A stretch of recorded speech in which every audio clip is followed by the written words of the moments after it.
Hey guys, welcome back to another episode of Florida Panthers Daily. It's your host Jacob Williams here. If you guys are looking for a great Florida Panthers podcast, you don't need to look anymore. This is going to be your future home. We have daily videos with all the current updates and news regarding the Florida Panthers. So let's get into it. A couple of injury reports here. Talked about this before with Matthew Tkachuk's injury, how he's going to be out until December. That was according to Bill Zito yesterday at Media Days. And then Thomas Nosek, something that we haven't or we weren't expecting was within his offseason training process, getting ready for this season. He actually injured himself pretty bad within his knee, lower body injury, and he's going to have surgery. It's something that's major, and according to Bill Zito, the GM, he's going to be out for several months. So there's not a specific timeline on when we can expect him back. We do know he's going to be out several months. Again, this isn't a big hurt to a team that's as deep as the Florida Panthers. Nosek was a fourth liner, but he also provided a lot of just great energy, experience, and then also just skill. So it's going to be somebody we're definitely going to miss, but it's also going to be nice to get a fresh Nosek back the second half in 2026. So a little injury update in regards to Thomas Nosek. Another great question that we've been talking about a little bit, but are the Panthers built for a three-peat? On ESPN, they did this great kind of preview, which was the biggest questions for every single team heading into this upcoming season. And this was the question that was given to the Florida Panthers. Really, the biggest question is, are the Florida Panthers built for a three-peat? I think this is a really great question. Really, the simple answer to this question is yes. And the reason why I say yes is, number one, we're bringing back three of the top five free agents that hit the market: Sam Bennett, Brad Marchand, and Aaron Ekblad. We have all of the experience in the world. Hearing the players talk at media days yesterday, that hunger is still there. The complacency is not there.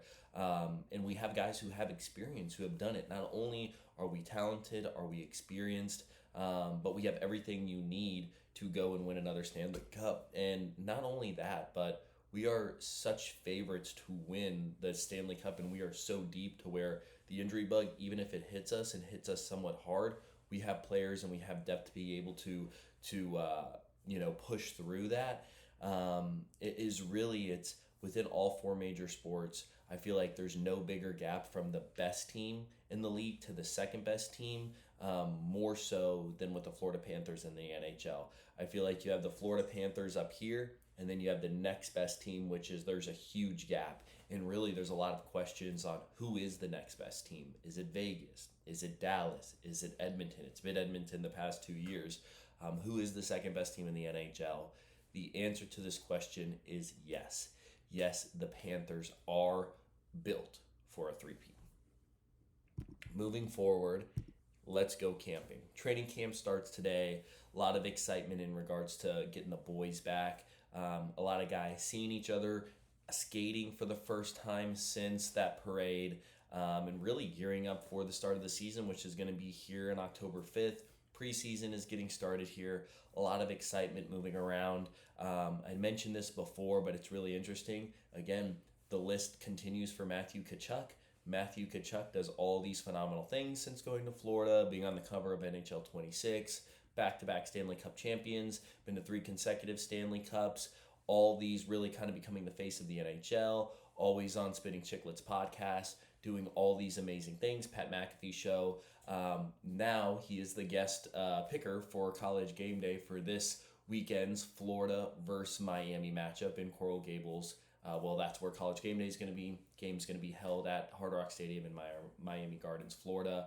So training camp starting. Matthew Tkachuk's continuing to become a bigger and bigger star, and we're getting closer and closer to the season, which is super exciting. And then now we're moving on to my favorite segment, which is what is more likely. And what that is going to be what is more likely at the end of this year. Sorry, a little something in my throat there.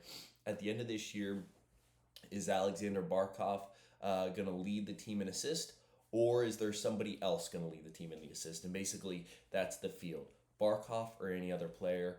Alexander Barkov led the team in assists by a wide margin in the 23-24 season.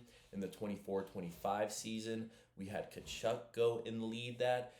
Now within Kachuk's injury, he's not playing as many games.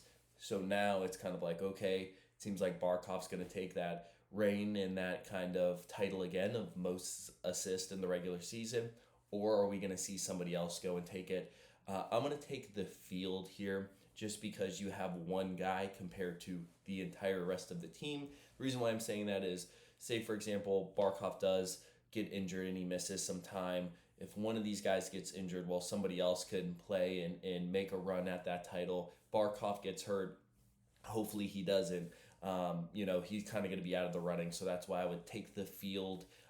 Somebody else leading the team in assists, Alexander Barkov. But again, it wouldn't surprise me if he went and he led the team in assists again.